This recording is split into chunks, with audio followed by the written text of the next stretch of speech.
Hello बच्चों, कैसे हैं आप सब लोग। तो आज हम अपनी 500 करंट अफेयर्स की सीरीज़ को कंटिन्यू रखते हुए पार्ट 14 डिस्कस करेंगे। हमने प्रीवियस के 13 पार्ट्स में 260 क्वेश्चन डिस्कस कर लिए हैं ऑलरेडी। तो अब हम उसके आगे से कंटिन्यू करने वाले हैं। मैं आपको बता दे रही हूँ, सारे पार्ट जो है वो इंडिपेंडेंट है, तो अगर आपने प्रीवियस पार्ट्स नहीं देखे तो आप उन्हें जा कर के बाद में देख लीजिएगा।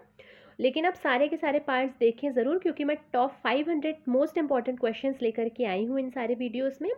और दिसंबर के एंड में जब मैं ये टॉप 500 करंट अफेयर्स की सीरीज़ कंप्लीट कर दूंगी, उसके बाद मैं टॉपिक वाइज करंट अफेयर करूँगी, ठीक है, जिसमें कि मैं अपॉइंटमेंट्स भी करूँगी, इम्पॉर्टेंट डेज एंड थीम भी करूँगी, मतलब जितने भी सेगमेंट वाइज करंट होते हैं उसको कंप्लीट करने वाली हूँ।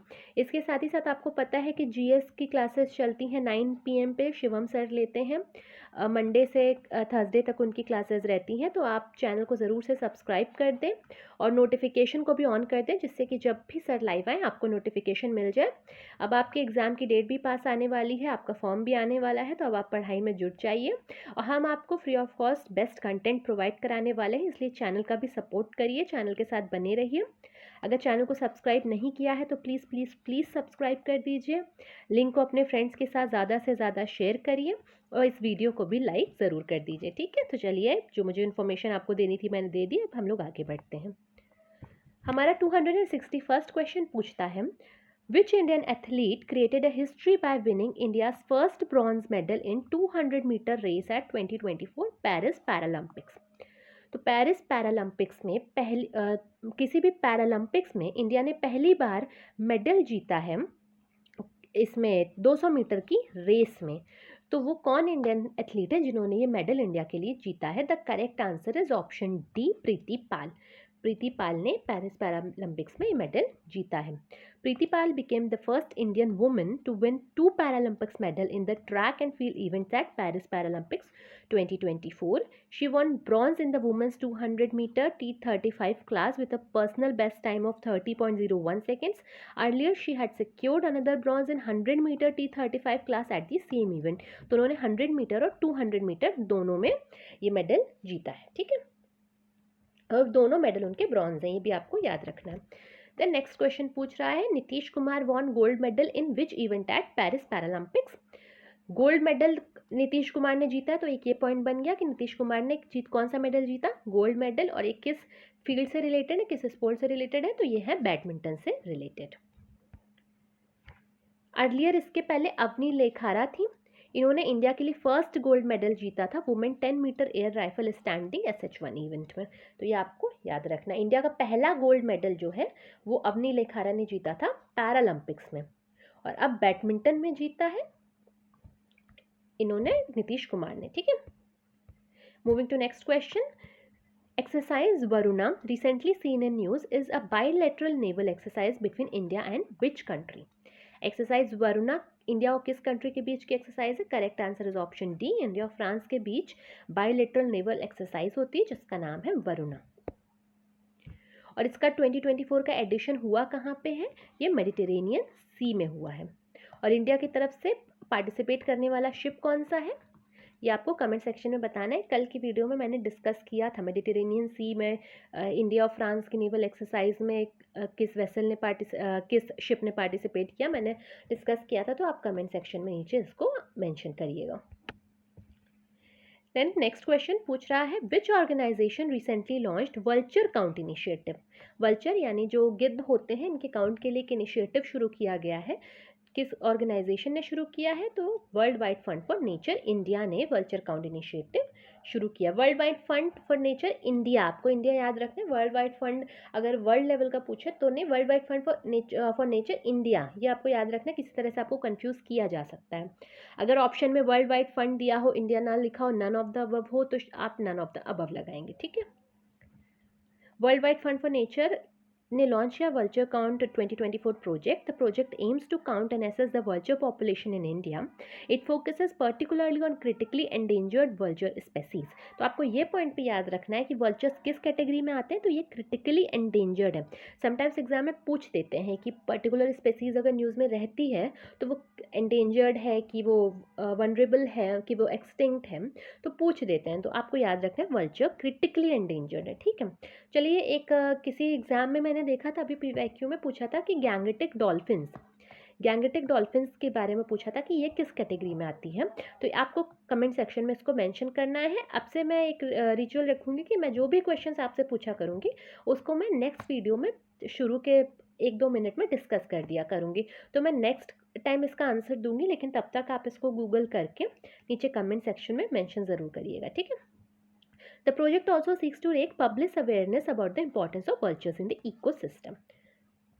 ठीक है. चलिए मूविंग टू नेक्स्ट क्वेश्चन जो कि पूछ रहा है, Deepthi Jeevanji won which medal at women 400 metre T20 event at Paris Paralympics. Deepthi Jeevanji ने पेरिस पैरालंपिक्स में कौन सा मेडल जीता है?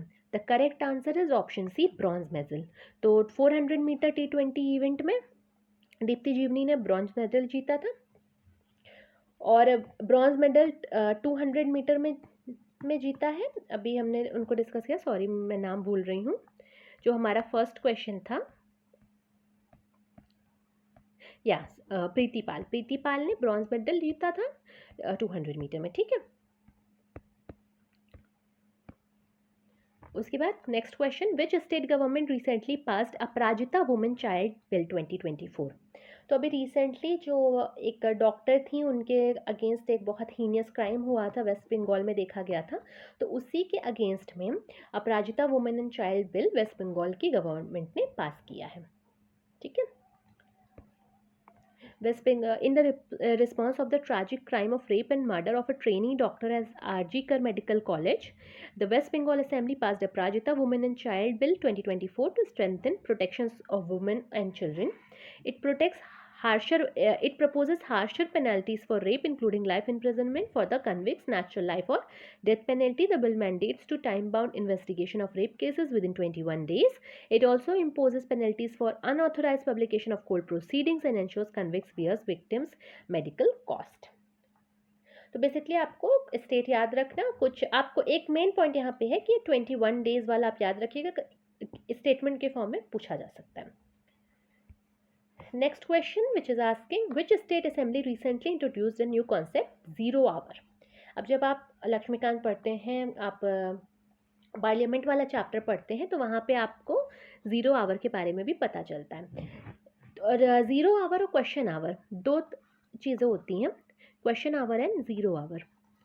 तो चलिए मैं पहले आपको आंसर बता देती हूँ, फिर हम इसे डिस्कस करते हैं. तो the correct answer is option number B, Himachal Pradesh ने ये जो न्यू लेजिस्लेटिव प्रैक्टिस है ज़ीरो आवर की, इसको इंट्रोड्यूस किया स्टेट असेंबली में. और ज़ीरो आवर और देखिए ये अ डे इन पार्लियामेंट ये ऐसे डिवाइड होता है. 11 बजे से 12 बजे तक का जो समय, पार्लियामेंट की प्रोसीडिंग 11 बजे शुरू होती है, 11 बजे से 12 बजे तक का जो समय है इसे क्वेश्चन आवर कहते हैं. उसके बाद 12 से 1 होता है ज़ीरो आवर, देन 1 से 2 लंच टाइम होता है, 2 बजे से फिर 6 बजे तक गवर्नमेंट बिजनेस, लेजिस्लेटिव बिजनेस. फिर और ये जो लोकसभा में जो टाइम है 6 बजे तक का होता है और राज्यसभा में 5 बजे तक का होता है. तो ये भी आपको याद रखना है. ठीक है. इसी टाइम में लॉज बनते हैं, डिस्कशंस होते हैं, मतलब जो पार्लियामेंट के अपनी प्रोसीडिंग्स हैं वो इस टाइम पीरियड में हमें 2 बजे से 6 बजे तक in case of Lok Sabha and 2 बजे से 5 बजे तक इन केस ऑफ राज्यसभा देखने को मिलती है. ये दो चीज़ें कंफ्यूजिंग होती हैं थोड़ा, question hour and zero hour. तो इसे हम डिस्कस करते हैं. देखिए जो ये क्वेश्चन आवर है, एक तो पहली चीज़ ये कि ये जो पार्लियामेंट की रूल बुक है, जो रूल्स होते हैं पार्लियामेंट के, उसमें ये मेंशन है, ज़ीरो आवर मेंशन नहीं है. तो मेन डिफरेंस ये देखने को मिलता है. अच्छा, क्वेश्चन आवर में क्या होता है, जो मेंबर ऑफ पार्लियामेंट होते हैं ये मिनिस्टर से क्वेश्चंस पूछते हैं और इसके लिए इनको 10 दिन का प्रायर नोटिस देना पड़ता है. ये क्वेश्चन आवर का मेथड है. और जो ये ज़ीरो आवर होता है ये क्वेश्चन आवर के इमीडिएटली बाद का और लंच ब्रेक से पहले का टाइम होता है. इसमें जो पब्लिक इम्पोर्टेंस के, अर्जेंट पब्लिक इम्पोर्टेंस के क्वेश्चन होते हैं वो MPs पूछते हैं मिनिस्टर्स से, लेकिन इसकी खासियत ये है कि इसके लिए no prior notice required. Okay, ये 2 पॉइंट आपको याद रखने, क्वेश्चन आवर और 0 आवर के बीच का डिफरेंस। और एक डिफरेंस ये है कि ये रूल में मेंशन नहीं है और ये रूल बुक में मेंशन है। तो आई होप आपको समझ में आ गया होगा। अब चलिए नेक्स्ट क्वेश्चन की ओर बढ़ते हैं, जो कि पूछ रहा है which organisation recently release India's development update, India's trade opportunities in a changing global context report. छोटा सा नाम हम याद रखेंगे, इंडियाज डेवलपमेंट अपडेट नाम की रिपोर्ट किस ऑर्गेनाइजेशन ने जारी करी है अभी रिसेंटली? करेक्ट आंसर है वर्ल्ड बैंक। वर्ल्ड बैंक ने जारी करी इंडियाज डेवलपमेंट अपडेट नाम की एक रिपोर्ट। नेक्स्ट क्वेश्चन जो कि पूछ रहा है Which ministry recently won the National Award for E-Governance 2024 for पोषण ट्रैकर इनिशिएटिव? तो अब इसमें 2 क्वेश्चन बन रहे हैं कि national award e governance 2024 for पोषण ट्रैकर इनिशिएटिव किस मिनिस्ट्री ने जीता है। दूसरा क्वेश्चन ये बनेगा किस मिनिस्ट्री का ये इनिशिएटिव है। The correct answer is option B, Ministry of Women and Child Development का ये इनिशिएटिव है। आपको Ministry of Health and Family Welfare में कन्फ्यूजन हो सकता है, लेकिन ये Ministry of Women and Child Development का इनिशिएटिव है। नेक्स्ट क्वेश्चन पूछ रहा है where was the first international solar festival organised? The correct answer is option C, New Delhi में ऑर्गेनाइज किया गया था international solar festival. Question number 271 who has created history by becoming the first Indian to win a medal in judo at 2024 Paralympics? पहली बार किसी Indian ने judo में medal जीता है पैरालंपिक्स में, तो वो कौन है? The correct answer is option C, Kapil Parmar. Kapil Parmar ने जूडो में जीता है। Kapil Parmar won a bronze medal. इन्होंने कौन सा मेडल जीता है? ब्रॉन्ज मेडल जीता है पेरिस पैरालंपिक्स जूडो में 660 किलोग्राम्स इवेंट में। Recently where was India's first conservation and breeding centre for Asian king vulture? Asian king vulture के लिए इनॉग्रेट किया गया पहला ब्रीडिंग सेंटर और कंजर्वेशन सेंटर कहाँ पर? The correct answer is option B, Gorakhpur. Then moving to next question. Abdel Majid Tebboune has been elected as the president of which country? बहुत difficult नाम है। आप अब्दुल माजिद तिबोने 2-3 बार आप रिपीट करेंगे तो आपको ये प्रोनाउंस करने में आसानी होगी। तो ये कहाँ के अभी प्रेसिडेंट बने हैं, किस कंट्री के? The correct answer is option A, Algeria. Algeria के नए प्रेसिडेंट बने हैं अब्दुल माजिद तिबोने। ठीक है। Then next question. अल्जीरिया एक अफ्रीकन कंट्री है कि ये सहारा डेजर्ट के पास पड़ती है, ये आपको पता ही होगा। चलिए मैं एक मैप वाली वीडियो लेकर के आऊँगी, उसमें आपकी सारी कंट्रीज़ वगैरह कवर कर दूँगी। बहुत जल्दी मैं वीडियोस लेके आऊँगी, लेकिन उसके लिए आपको क्या करना है कि चैनल को ज़्यादा से ज़्यादा शेयर करना है, जिससे हमें भी मोटिवेशन मिलता रहे कि हम अगर कंटेंट ला रहे हैं तो लोग उसे देख रहे हैं, अप्रिशिएट कर रहे हैं। ठीक है, तो प्लीज़ आप ज़्यादा से ज़्यादा चैनल को शेयर करिए, चैनल की रीच बढ़ाइए और हम आपके लिए क्वालिटी कंटेंट लेकर आएंगे। अगर आपको एक वर्ल्ड मैप की सीरीज़ टाइप की चाहिए जिसमें मैं वर्ल्ड के सारे कंट्रीज़ और उनके माउंटेन्स, फिजिकल फीचर्स वगैरह सब डिस्कस करूं, तो आप कमेंट सेक्शन में बताइएगा, मैं ज़रूर से ऐसी सीरीज़ आपके लिए लेकर के आऊँगी। ओके, चलिए मूविंग टू नेक्स्ट क्वेश्चन जो कि पूछ रहा है which city has secured first position in स्वच्छ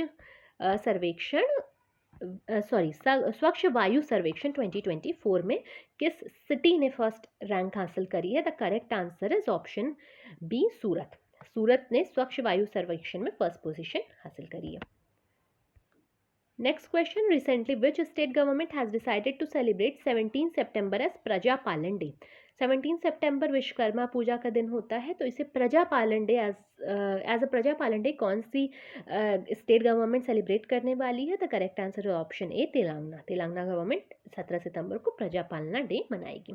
तेलंगाना गवर्नमेंट विल सेलिब्रेट 17 सितंबर as Prajapalana day making Hyderabad 1948 integration to India. इसी दिन हैदराबाद 1948 में इंडिया में इंटीग्रेट हुआ था, तो इसलिए इस दिन को प्रजापालना डे मनाया जाएगा। अच्छा, आप बताइए कि हैदराबाद को किस ऑपरेशन के ज़रिए इंडिया में इंटीग्रेट किया गया था? चलिए, ये दूसरा क्वेश्चन है जिसका आंसर मैं आपको नेक्स्ट वीडियो में दूंगी। ठीक है, तब तक आप कमेंट सेक्शन में बताइएगा।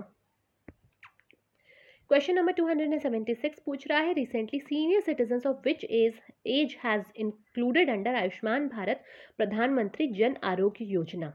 अभी सीनियर सिटीजन्स को इंक्लूड कर लिया गया किस एज तक के? The correct answer is option ए, 70 साल या उससे अबव के जो लोग हैं वो भी आयुष्मान भारत प्रधानमंत्री जन आरोग्य योजना के मेंबर बन सकते हैं। ठीक है। क्वेश्चन नंबर 277 पूछ रहा है, recently which country became a new member of BRICS New Development Bank? BRICS New Development Bank की नई मेंबर कंट्री कौन सी बन गई है? Correct answer is option A, Algeria. चलिए, 2 जगह अल्जीरिया आ गया था, तो अब मैं आपको यहाँ अल्जीरिया की लोकेशन बताई देती हूँ। ये हमें देखने को मिलता है अल्जीरिया, ये मेडिटेरेनियन सी के नीचे देखने को मिलता है। यूरोप का जो बिलो का जो पार्ट है हमारा अफ्रीका वाला, वहाँ पे नदर्न अफ्रीका में देखने को मिलता है। इसकी नेबरिंग कंट्रीज है मोरक्को, वेस्टर्न सहारा है, मॉरिटेनिया है, माली है, नाइजीरिया है, नाइजर है, लीबिया है और ट्यूनीशिया है। अल्जीरिया की कैपिटल देखने को मिलती है अल्जीरियस। और अगर हम फिजिकल फीचर की बात करें तो अल्जीरिया में हमें अल्टस माउंटेन देखने को मिलते हैं। इसके अलावा हमें यहाँ पे सहारा डेजर्ट का भी कुछ पार्ट देखने को मिलता है। ठीक है। Moving to next question. Question number 278 पूछ रहा है, सॉरी आपको आंसर तो दिख ही गया होगा कि where was the third edition of Indus X summit held? The correct answer is option B, United States. United States में हुई थी इंडस एक्स समिट। ठीक।